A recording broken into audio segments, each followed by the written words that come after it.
جو اسلامی سوتے جو ہیں ان کو دوبارہ وہاں سے حقیقت بن جائے تو زہر لگتی. نادرہ، ہم نے فیصلہ کر لیا ہے کہ ہم تمہیں ملکہ ہندوستان بنائیں گے.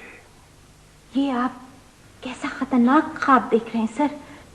اس عالمی ادارے کا مشورہ ہے مہابلی کہ نکاح کے بعد نادرہ بیگم اور اس کے شوہر کو ساری دنیا کی سیاحت کا ٹکٹ دے کر سلطنت مغلیہ کا مہمان بنا کر ملک بدر کر دیا جائے، کم از کم 3 سال کے لیے.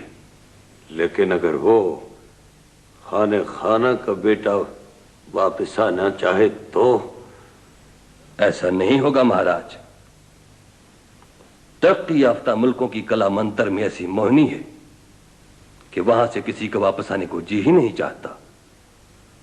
نادرہ بیگم اور داراب کو اگر ماہ بماہ کافی مقدار میں فورن ایکسچینج ملتا رہا تو وہ کبھی بھی واپس نہیں آئیں گے. اشفاق صاحب نے جب سرمنائز کرنا ہوتا ہے، ٹھیک جی، ممبر پہ بیٹھ تو وہ ایک سین دے دیتے ہیں جس میں ایک ایکٹر لمبا سانس لے کے تو ڈائلاگ بولتا. اس میں بخاری صاحب یہ عرض کر دوں کہ مجھے یہ لگتا ہے کہ اشفاق صاحب کو ایکٹر نہیں چاہیے ہوتا، حافظ چاہیے ہوتا. یہ صوفیزم کی انتہا ہے. جی حافظے کا امتحان لیتے ہیں ایکٹر کا. یہ شکایت بہت عام میں سمجھتا ہوں اور بہت حد تک کی ہے بھی ٹھیک، لیکن اصل میں پرانے اسکول آف تھاٹ سے تعلق رکھتا ہوں.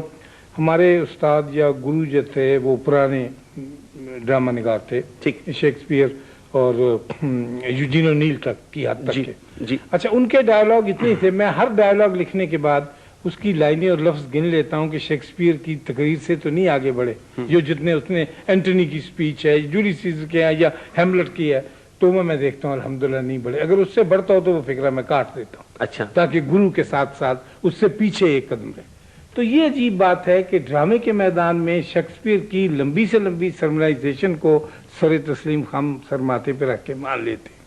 جب میں لکھتا ہوں تو مجھ سے ناراض ہوتے ہیں. اب میں سوچتا ہوں کہ شاید میں اپنی زبان تبدیل کر لوں. بہت ممکن ہے کہ انگریزی میں سرمنائزیشن سجتی ہو اور اردو میں بری لگتی ہو. آپ سے اس لیے ناراض ہوتے ہیں، آپ سے اس لیے ناراض ہوتے ہیں کہ ابھی آپ نے وہ دودھ پر سائے یا جو فلم آپ نے بنائی اس کے بارے میں آپ نے کہا کہ آپ کامن آدمی کی زبان اس میں بول رہے تھے.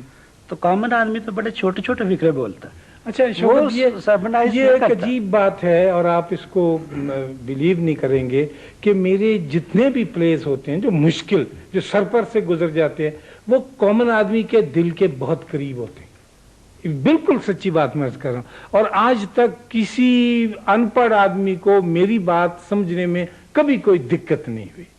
لیکن کالمز میں البتہ اس پہ اس طرح کی تنقید ہوتی ہے. مجھے دراصل نعیم کہا یہ گیا تھا کہ پچھلے دنوں ایک محبت سو افسانے ری ٹیلی کاسٹ ہوا، ٹھیک، اور اس میں میری خوش قسمتی ہے کہ میرا خیال ہے کہ سب سے زیادہ جو مرکزی رول ہیں میں نے 4-5 کم از کم میں کیے.